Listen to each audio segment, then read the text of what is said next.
Годинашново автомобилско салонско биенале во јапонската метропола се одржува по 44 пат, овој пат под мотото "Срцето ти се надпреварува".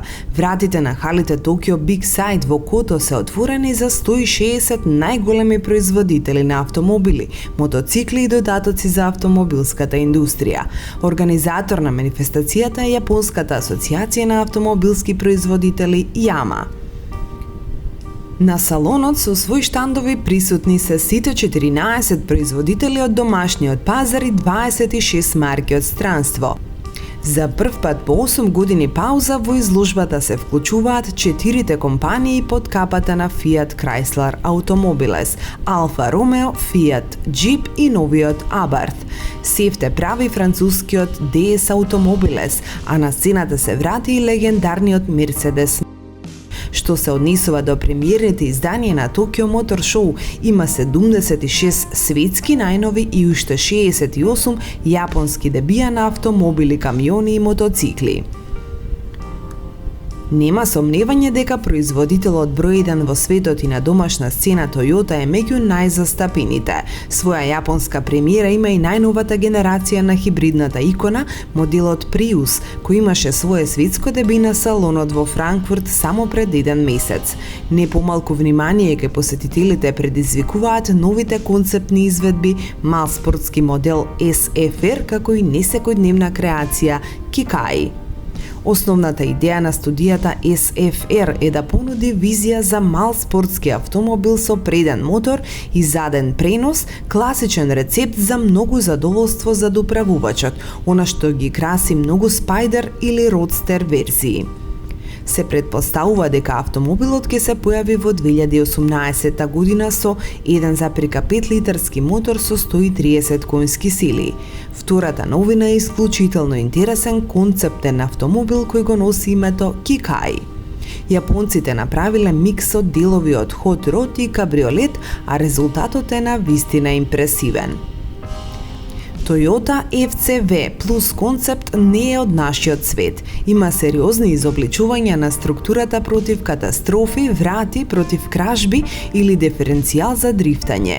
FCV Plus концепт е способен да произведува струја не само од сопствениот резервоар за водород, туку и од надворешен таков. Ова значи дека додека е паркиран, автомобилот ќе служи како мини електроцентрала, доволна да го вклучите клима уредот во целата куќа, да гледате телевизија или да користите косилка за трева. Од Nissan пристигнуваат повеќе новитети, но најспецифичен по се изгледа е IDS концепт. Од Nissan коментираат дека IDS концептот со батерија од 60 киловати на час демонстрира многу поинаков поглед кон иднината, кога возачот се грижи за движењето, патните системи постојано ја следат ситуацијата и по потреба интервенираат, а и кога возачот не е за доправувачот, тие ги извршуваат сите потребни маневри. Друга уникатна карактеристика на Nissan IDS концептот е неговиот ентериер. Во зависност од тоа дали возачот избрал автономен или мануелен режим на работа, внатрешноста на возилото се трансформира. Дава поголем простор при избор на првиот режим, Piloted Drive. Во овој случај управувачот се собира во центарот на инструмент таблата и се покажува голем инфоекран. Nissan открива и нов електричен концепт наречен Teatro for Days. Автомобилот е изграден врз основа на Nissan Days, но сепак се разликува по хајтек опрема. Новиот концепт е наменет првенствено за млади луѓе кои го поминуваат поголемиот дел од своето време на социјалните мрежи. За таа цел инструментите и седиштата на прототипот инженерите ги претворија во мултимедијални екрани. Освен тоа, LED дисплеи се наоѓаат и на браникот. Во исто време, возилото е опремено со повеќе внатрешни и надворешни камери кои овозможуваат брзо вметнување фотки на мрежата. Моделот е опремен со летачки врати и V-Motion маска. Внатрешниот дизајн на прототипот е наречен Future Canvas. Honda во Токио го представи својот нов модел кој на пазарите ширум светот ќе биде достапен почнувајќи од следната година. Се работи за моделот Clarity Fuel Cell, што всушност е седан со погон на горивни келии. Од Honda тврдат дека одговара на димензиите на еден конвенционален модел со V6 мотор. Со други зборови, големината на келиите е намалена за 33% во однос на првиот FCX Clarity, а истовремено се зголемени моќноста и испораката на енергија. По-конкретно, ваквата моторизација возможува моќност од 130 киловати или 177 конски сили, додека автономијата на возилото е нешто повеќе од 700 километри. Полнењето на резервоарот трае околу 3 минути.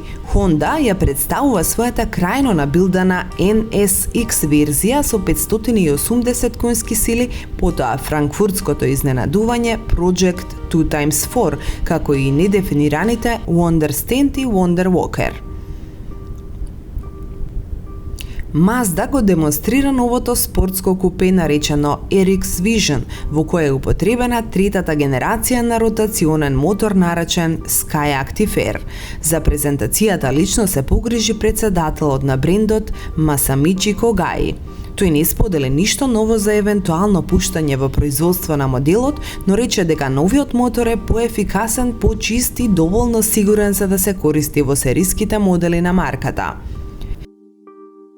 Производителот на автомобили Subaru, Fuji Heavy Industries, се представува со концептен развој на Impreza 5-door. Од Subaru коментираат дека Impreza 5-door концепт демонстрира дел од идната генерација на легендата на брендот, модел кој ќе биде првиот предлог на компанијата од стратешкиот план Prominence 2020. Subaru Visive Future Concept ни покажува во која насока ќе се развива дизајнот на идните модели на марката. Концептот е типичен кросовер во сегментот на Subaru Forester, но наменет за млади луѓе со активен животен стил. Реално, овој модел може да се смета за наследник на XV Crosstrek. Интересно решение е донесено за пристапот до вториот ред седишта. Реално моделот има две врати, но задниот страничен панел има функција да се лизга наназад, што дава исклучително лесен пристап до задните седишта. Недостатокот на централен V-носач исто така го олеснува пристапот.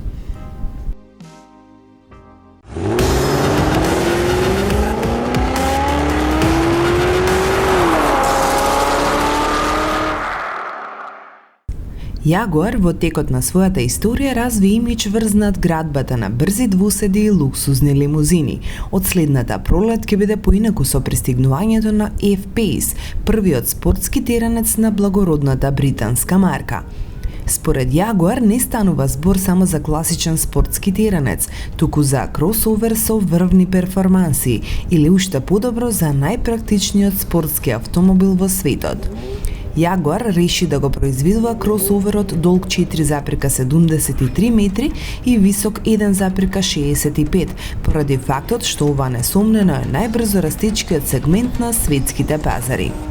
F-Pace уште оддалеку се препознава како вистински Jaguar, а дека не се работи само за префинет джентълмен, туку добар авантурист, докажува податокот дека кросоверот може да понира во река длабока до 52,5 см, благодарејќи прецена 21,3 см растојание од подлогата.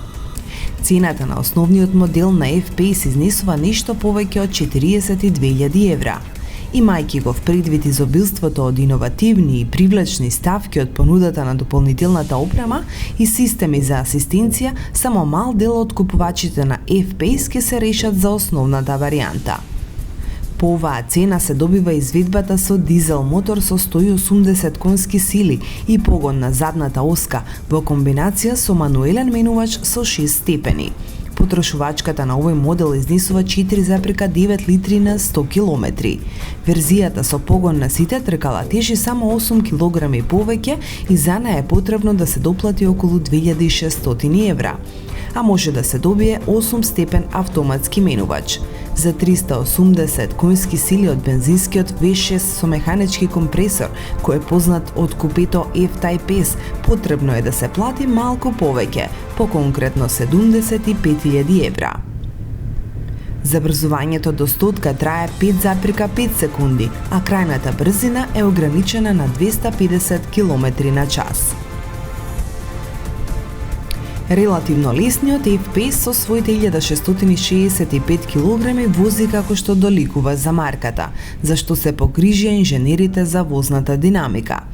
Теренецот на Јагуар располага со варијабилна распределба на вртежниот момент на тркалата на иста оска, со дотерување на погонската спрега и целото подвозје по желба и расположение на возачот, исто како во купето F-Type. Пристига помош и од специјалистот за погон на сите тркала Land Rover во форма на системот ASR или Adaptive Surface Response или реакција што се приспособува според подлогата. Овој систем во основа е произлезен од познатата технологија Terrain Response на Land Rover. Дополнително стои на располагање и системот за асистенција ASPC All Surface Progress Control, кој се нуди и за верзијата со погон само назад и за верзијата на сите тркала. Внатрешноста е благородна колку што може да се очекува во Јагуар. Задната клупа е поделена на 3 дела и може да се наведнува до 6 степени, а за тоа е багажниот простор со мощне пристоен волумен од 650 литри. Освен на возната динамика и практичноста во Јагуар се особено горди и на мултимедиските системи. Според техничарите на марката, кросоверот има поголема процесорска моќ од Boeing 777. Дисплејот со пречник од 12,3 инчи или 31 см со брзиномер, бројач на вртежи и уште многу други мерачи и покажувачи може да се конфигурира по желба. На тоа се надоврзува дисплејот на мултимедискиот систем со пречник од 10,2 инчи, кој исто како уште 8 други уреди е поврзан на интернет. Во Јагуар се горди и на апликацијата за новиот Apple Watch, со кога автомобилот може да се заклучува, отклучува и загрева без користење на клуч. Infiniti официјално го представи првиот хетчбек во својата историја. Моделот Q30 е искраден на платформата MFA, користена за Mercedes-Benz A-класа, CLA и GLA, а поставките му се правени од страна на експертите на Infiniti. Новиот модел ќе биде достапен во 2 модификации, премиум и спорт, кои се карактеризираат како во изгледот, така и од техничките поставувања. Спортската верзија има поагресивен дизајн, намалена суспензија за 15 мм, 19-инчни тркала, модификуван управувач и алуминиумски педали. Во палетата на мотори за Q30 се вклучени мотори на Mercedes-Benz. Тоа се бензински мотори со зафатнина од 1,6 литри со моќност од 120 и 154 конски сили, а исто така и дволитарски агрегат со 208 конски сили.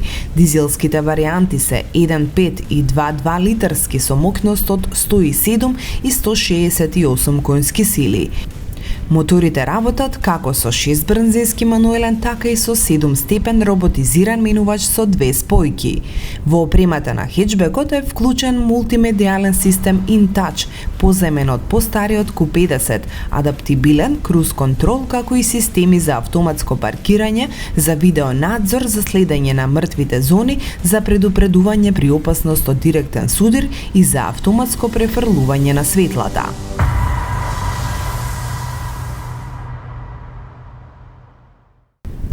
Fiat го враќа во игра под заборавеното име Tipo, односно така ќе биде името на новиот компактен седан кој влегува во продажба од декември оваа година. Италијанците најавија дека автомобилот ќе го носи името Tipo на сите пазари во Европа, Блискиот Исток и Африка со исклучок на Турција, каде ќе се лансира како Egea.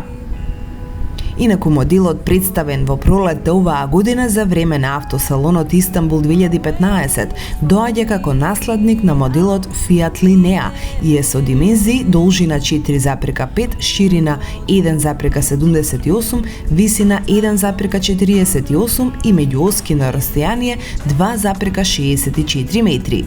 Волуменот на багажникот е 510 литри. За последен пат италијанците го користеа името Tipo во 95 година, кога престана производството на компактниот семеен хетчбек со истото име.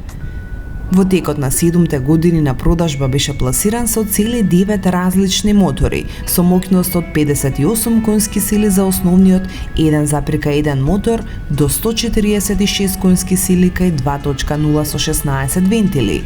За сегашната верзија се одбрани моторите 2 Multijet, 2 турбо дизел, 1.6 со 105 и 120 конски сили, како и 2 бензинци, 1.4 од 95 конски сили, како и 1.4 Fire T-Jet со 120 коњи.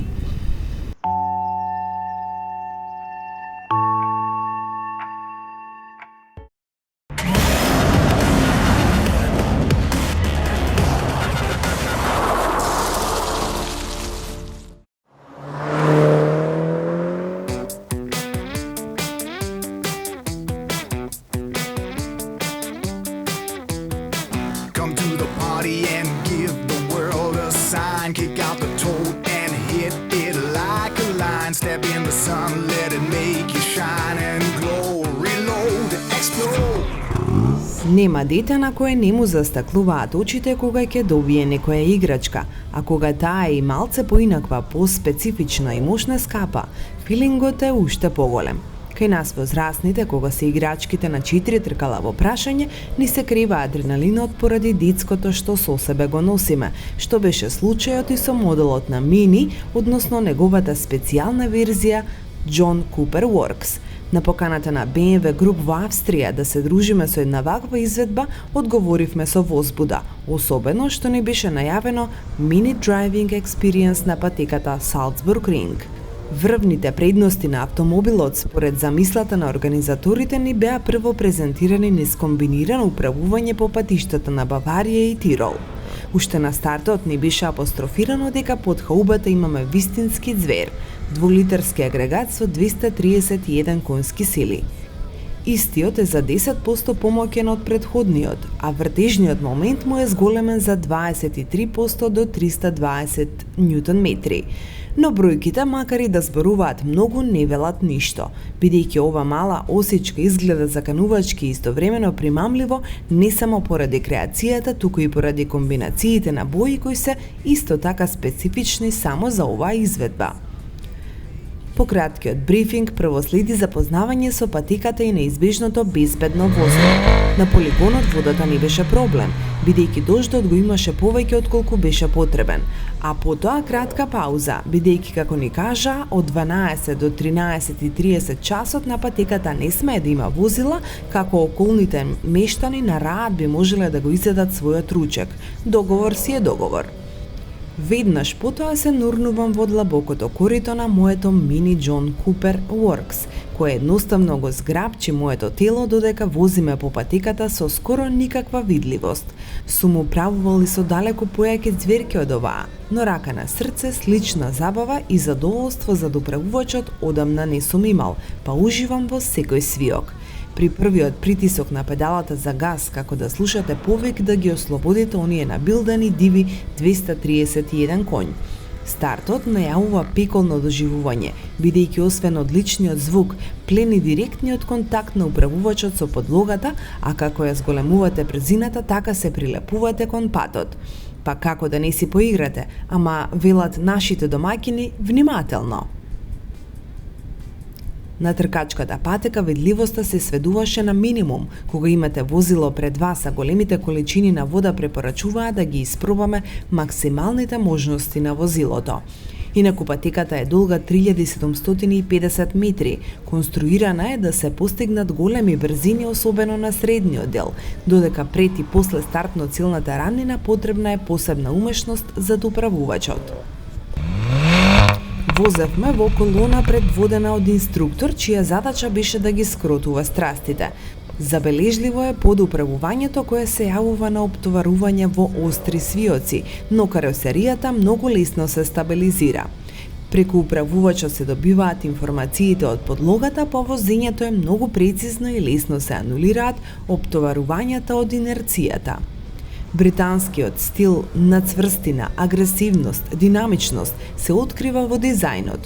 Оној островскиот карактер е особено впечатлив во предниот дел, каде доминираат големите отвори за воздух, кои укажуваат за високите потреби на моторот и сопирачките од воздух за ладење, со што се потенцираат динамичните можности на возилото. За да се задоволат специфичните потреби за ладење во надворешните делови на браникот се отворени дополнителни жабри. Тие го заземаат местото на фаровите за магла и обезбедуваат довод на воздух до дополнителните решетки кои контролираат температурата на помошните елементи од моторот и сопирачките. Саќестата маска е нагласена со попречна лајсна во долниот крај, врз која е позиционирано логото на John Cooper Works. Прецизни елементи се имплементирани во областа на предниот браник, како и на страничните прагови кои придонесуваат за оптимизирање на аеродинамиката, која се засилува со задниот спойлер, како и задниот браник со дифузор во долниот дел. Во новиот интериер на Мини брзо се навикнувате. Веќе ги споменав длабоките спортски седишта, резервирани само за JCV. Автомобилот е толку компактен, што сепак е тешко со раката да достигнете до ретровизорот без дополнителен напор, а нема шанси до ветробранското стакло. Позади димензиите исто така се зголемија, но сепак местото за нозете е недоволно, но со оглед на спортските тенденции, германците едноставно употребата на задната клупа ја елиминирале. Главниот тркалезен прибор на централната конзола е визуелно јак исполнет со голем TFT екран, а зад управувачот се појавува визирот на head-up дисплејот со голем број информации. Што се однесува до управувачот, тој е масивен, здебелен со црвени рабови и совршено лежи во рацете. Старт копчето е со црвена светлина и во аеростил, што е само дополнителен детал во спортското обкружување, а гламурот е дополнет со амбиентално светло на вратите и околината на кое можете да му ја менувате бојата. Системот DRC воопшто не ми дозволи да го исклучам во оние 30 на кругови на патиката, бидејќи подлогата беше постојано влажна и лизгава, но сепак лошото време не ме спречи да го пробам Mini Driving Modes, особено режимот спорт. Возевме малку и во режимот Green, каде интересно е што компјутерот пресметува и покажува колку километри повеќе сте добиле возејќи во овој мод. Промената на режимите ги менува поставките и чувствителноста на педалот за газ, а со тоа и самото управување, времето за менување на автоматската трансмисија, како и работата на динамичната контрола на амортизацијата. Се на се безпрекорно спакувана играчка, со која играњето представува задоволство на квадрат, компактна, прецизна, цврста, забавна и брутална, но за која и треба да се избројат близу 60.000 евра.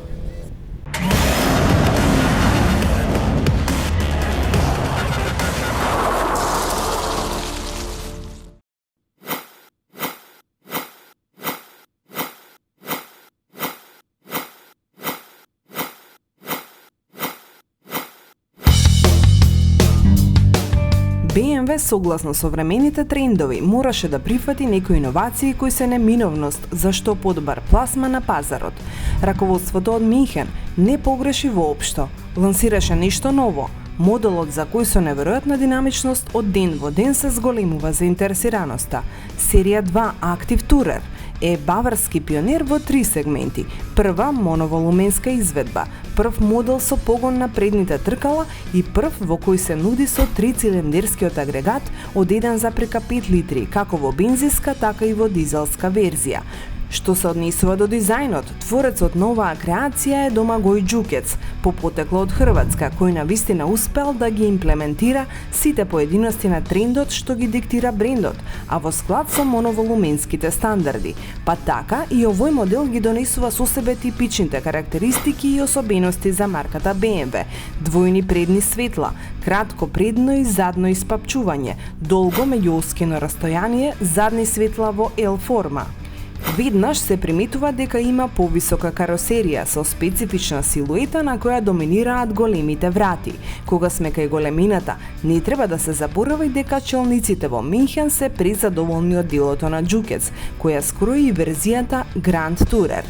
Истиот пристап кога е во прашање дизајнерскиот јазик е вметнат и во внатрешноста.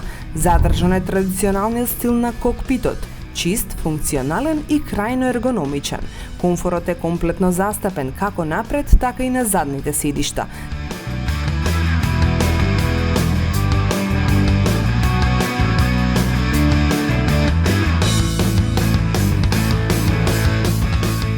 Сликата за уверлив, компактен, моноволумен ја заокружува багажникот од 468 литри, односно 1510, со соборување на задната клупа. Графиката на инструментите е во склад на далеку повисоките верзии од гамата, управувачот конкретен, менувачот прецизен и со краток од, би додале помалку и спортски. Седењето во однос на асфалтот е малку повисоко, но не и во однос на подот, па нема разлика во однос на лимузинските изведби. Како поединости кои го зголемуваат комфорот, треба да се напоменат оние што беа дел од спорт пакетот, како што се спортските седишта за возачот и совозачот со контрасни рабови, лед осветлување во вратите, а за комплетна атмосфера тука е мултимедијалниот систем со 6,5 инчен екран и USB, AUX-in, Apple iPod, Bluetooth приклучоците. Дизелската понуда ја отвора моделот 216D со новиот 3-цилиндерски агрегат, а ние имавме на располагање верзијата 218D со 150 конски сили и 330 Нм. Овој, ако така можеме да го наречеме поради моќта, среден дизел, според нас е вистинска мерка за оние кои посакуваат ваков автомобил, а и малку да возат BMW-овски да шкрипнат гумите. Да, ако се работи за дизелска изведба, оние 150 коњи на вистина знаат добро да повлечат. Во континуитет, дизелот работи доста мирно, моќта ја распределува рамномерно, што секако е заслуга и на високиот вртежен момент и како што напоменавме, на 1300 вртежи во минута работи синхронизирано, на 2500 покажува заби, а турбодупки практично и да нема.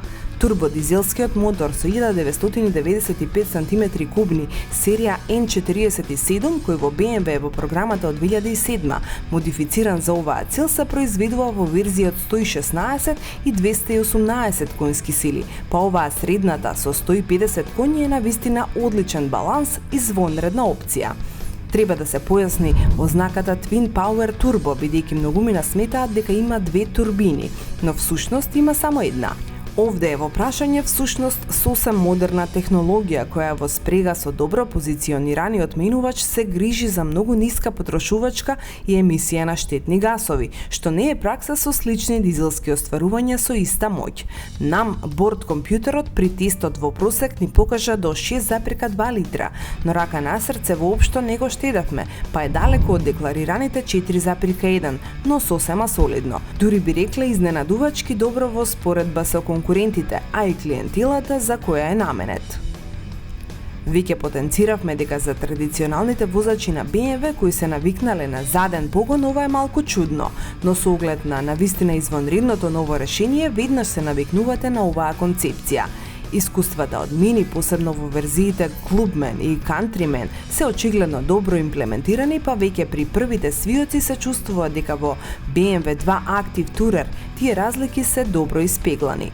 Лежењето, управливоста, премините, според моноволуменските критериуми, на вистина извонредни. Воодушевува компактноста и прецизноста и во најекстремни режими на управување. Свој придонес за ова има секако и аеродинамичноста од CD 0,26, но и подпирањето кое е направено за овие потреби. Постигната е вистински однос меѓу стабилноста и удобноста, а свој удел во ова секако имаат и оние 17-инчни филми кои многумина сметаат дека се само добра шминка. Тестниот модел што го имавме на управување како дополнителна опрема имаше и камера со заден приказ, сензори за паркирање назад, светла за магла, сензор за дожд, автоматска двозонска клима, темпомат, LED фарови со повеќе содржини како и спорт пакет. Па се разбира, сето ова ја зголеми и цената која изнесува 39.063 евра.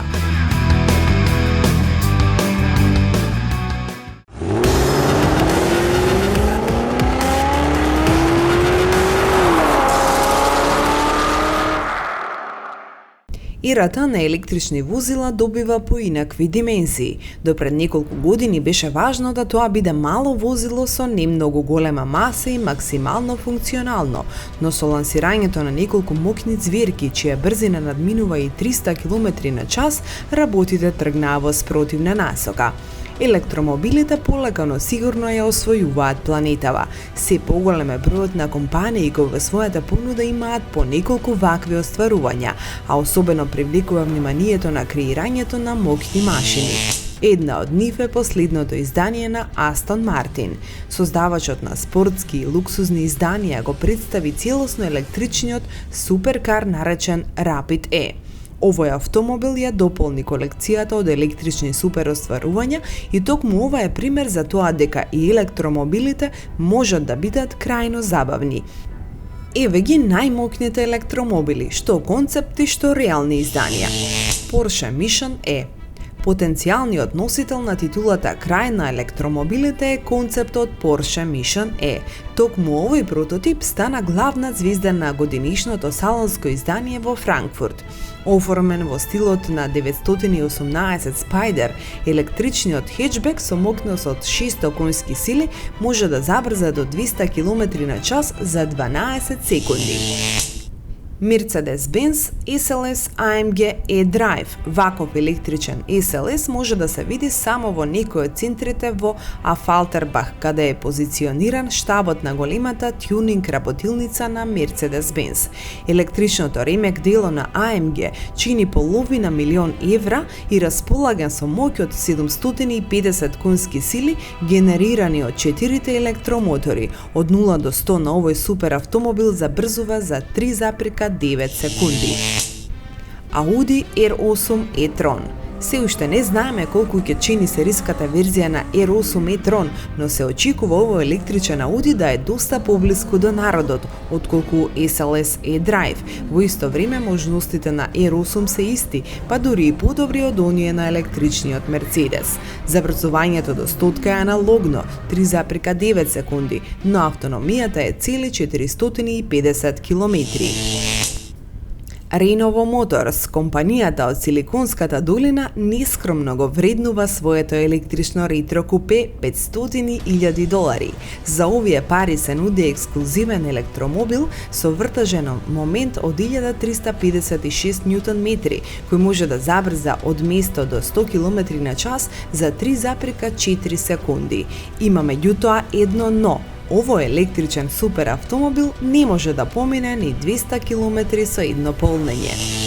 Thunder Power. Новосоздадената тајванска компанија се појави со гласно ветување во Франкфурт, велејќи дека токму таа е вистински конкурент на Тесла. Според луѓето од компанијата, сериската машина ќе се појави до година во Кина, а во 2017 ќе почне продажбата и во Европа. Ќе има две верзии со 308 и 428 конски сили. Последната ќе забрзува до 100 км на час за помалку од 5 секунди и ќе поминува 650 км со едно полнење. И конечно, виновникот за ова представување Астон Мартин Rapid E. Електромобилот ќе се нуди во две варијанти, стандарден и надпреварувачки. Кај првиот моќноста ќе е 560 конски сили, а кај спортското издание меѓу 800 и 1000 коњи. Автомобилот е подготвен во соработка со тимот од Формула 1 Williams и ќе се најде во продажба во 2017.